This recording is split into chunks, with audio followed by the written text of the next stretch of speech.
So if you were to drop a modern English speaker right into the middle of London in the year 900, it would be, well, it'd be a disaster. Oh, absolutely. They wouldn't understand a single sentence. Right. The cadence would sound completely alien. I mean, the Like, vocabulary would be totally unrecognizable. You'd probably just assume you got transported to like a different country yeah, entirely. you would definitely think you were somewhere in Scandinavia or Germany. Exactly. Except, strangely, if a local farmer, pointed at a cat drinking water in the sun, our modern time traveler would suddenly know exactly what was being said. It's such a wild realization. It really is. So today, our mission in this deep dive is to look at a fascinating set of sources detailing the enduring legacy of Old English. Yeah. We're looking for those specific everyday words, those ancient relics that are just, hiding in plain sight in our casual conversations. Yeah, it's a really disorienting thought experiment for anyone who uses this language every day because, well,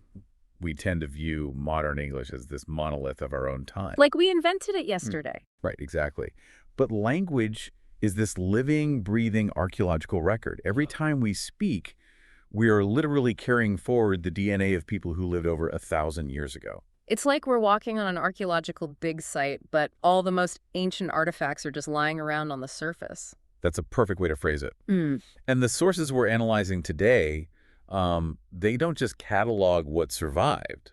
They actually force us to look at the mechanics of linguistic survival. The why behind it all. Yes, we're exploring the specific everyday pressures that allowed certain words to endure while, thousands of others were just entirely erased. Right. And since anyone familiar with the history of the English language already knows the basic timeline, we can just jump right into the math of the situation. Right, do it. So we know Old English dominated from the 5th to the 11th century. And we know the Norman conquest of 1066 was the cataclysmic event that basically ended that era. It was a massive disruption. Oh, huge. The French-speaking Normans took over the government, the courts, the military, the aristocracy. It was this massive linguistic wipeout that kicked off the Middle English period. But despite all that, there's a statistic in the sources that it seems mathematically impossible. Okay, let's unpack this, because I read that and was totally blown away. Yeah, so it's estimated that more than 50% of the most frequently used words in Old English still exist in some form in contemporary English. Over half. I mean, how does a conquering force fundamentally rewire an entire society, yet fail to overwrite the core vocabulary? Is Old English basically the linguistic equivalent of the foundation of a completely renovated house? Like they tore it down to the studs. Yeah, like the outside looks totally different because of the French remodel in 1066, but the load-bearing walls are exactly the same. What's fascinating here is that you really hit the nail on the head. It comes down to structural necessity. Mm-hmm. You have to think about how a language actually functions in the physical world. The day-to-day grind. Exactly. The Norman conquest was this flashy, massive renovation. The new French ruling class added, elaborate balconies, expensive chandeliers, put on a totally new roof. Right, all the fancy stuff. All of it. The words relating to high society, law, cuisine, the military, those were all replaced by French terms.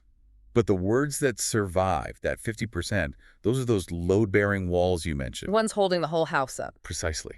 They do the heavy lifting every single day. We're talking about pronouns, basic prepositions, the nouns and verbs you need just for fundamental survival. So the kings and queens change how they talk, but the everyday person doesn't care. Right. The aristocracy changes its tune overnight. But the vast majority of the population, the people just trying to navigate their daily existence in the mud, they have this profound linguistic stubbornness. They're too busy to learn French. Exactly. Their core vocabulary is just too necessary. It's used too frequently to be replaced by the sophisticated decrees of some distant court. The frequency of use basically creates a suit of armor for those words. But the sources do bring up a really major caveat to this survival rate. Yes, the survival of meaning. Right, because just physical survival of a word, the fact that a string of letters makes it across 1,000 years, that does not mean its meaning survived. It's the phenomenon of the false friends. False friends. Sounds ominous. It's one of the most dangerous traps for anyone studying historical texts. Yeah. Just because a word looks identical on the page to a modern reader, you absolutely cannot assume it's doing the same job it did a millennium ago. And the sources give us this brilliant example with the word rice. Oh, this is a great one. Yeah. So if I say rice to you today, or to anyone listening, a very specific image pops into your head. A cereal grain. You boil it for 20 minutes, it's a side dish. Right. It's food. But in Old English, the sources indicated had absolutely nothing to do with food. Not even remotely related to agriculture. As a noun, rice meant a kingdom, and as an adjective, it was used to mean powerful. Quite the departure from a tiny white grain. I mean, seriously, so if I traveled back to the 9th century and asked for a bowl of rice, I'd essentially be asking for a bowl of kingdom or power. You'd definitely get some very strange looks from the innkeeper. It's like linguistic identity theft. The word is wearing the exact same clothes, but it's doing a completely different job. How does a concept as grand as a kingdom shrink down into a grain over the centuries? Well, if we connect this to the bigger picture, it isn't really a shrinking. It's more like a complete hijacking of phonetic real estate. Phonetic real estate, I like that. Yeah, so what we're looking at is semantic drift combined with that influx of foreign vocabulary we talked about. Following the Norman conquest, the French brought in their own words for power and domains. Right, the high status words? Exactly. Words like realm, royalty, sovereignty, they completely dominated the political sphere. So the Old English noun rice lost its status. It basically got laid off. It did. It was pushed out by the new management. So the sound rice was suddenly unemployed, just floating around in the cultural ether without a strong definition attached to it. Oh, wow. And then centuries later, a new agricultural import shows up. Right. A specific grain from the East makes its way into the European diet, and it needs a name. So through this long chain of borrowing from Greek and Old French, it morphs into the Middle English spelling and sound we recognize as rice. It was a total coincidence. The new grain didn't evolve from the Old Kingdom. It just moved into the empty house that the old word abandoned. That is just wild. Semantic drift is a natural part of language evolution, but seeing it like that is crazy. We're essentially just recycling sounds. Constantly. But having established that meanings can change so easily, like with rice, here's where it gets really interesting. Yes, the words that refuse to change. Right. The deep dive moves into the specific categories of words that stubbornly resisted all of this, starting with our environment. The literal ground we walk on. Exactly. The sources highlight this category of natural world words that fought off the French Renovation and the semantic drift. And looking at them on the page, they are shockingly recognizable, like water. Yes, waiter. It barely changed. Right. The sources say it was spelled Waeter. Yeah, the pronunciation had a slightly different physical quality to it. An Old English speaker would open their mouth a bit wider, feeling that Germanic root in the back of the throat. Waiter? Waiter, that's so close. And the sky above them was just as constant. The sun. Sun? Yeah, originally spelled with a double N and an E on the end, but the root is completely identical. Then we have night and day. Right, night and Doug. Night acquired a G in the middle over the centuries, but night to night is a direct line. Same with day to day. With night, they were utilizing a harsh, breathy, fricative sound in the middle, like the CH in lock.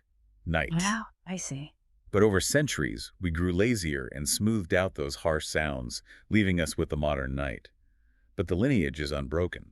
Even our physical experience of the environment survived. The sources mention the word cool, referring to colder temperatures. Pre-conquest England used it with the exact same meaning, spelled C-O, with a line over it, del el cur. Cool. So we have water, sun, night, day, cool.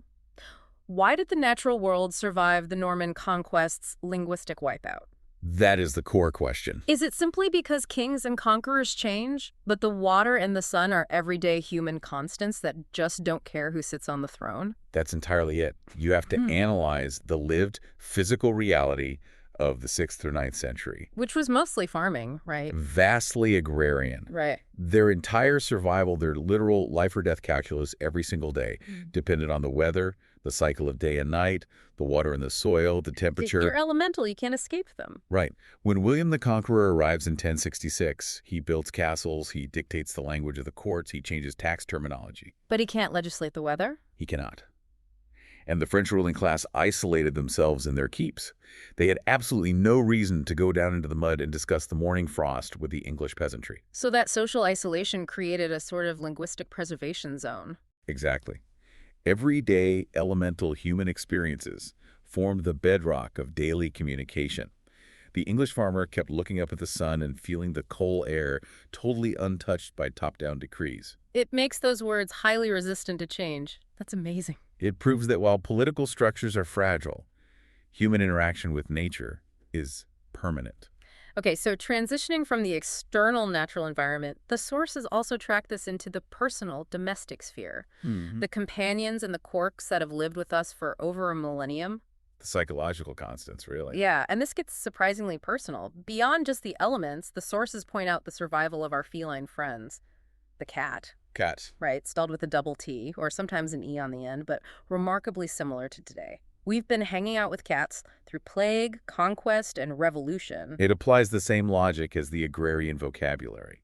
The cat was a permanent fixture by the hearth, They were pest control. crucial domestic technology. The French nobility brought over fancy hunting dogs, but the working-class cat remained an English institution.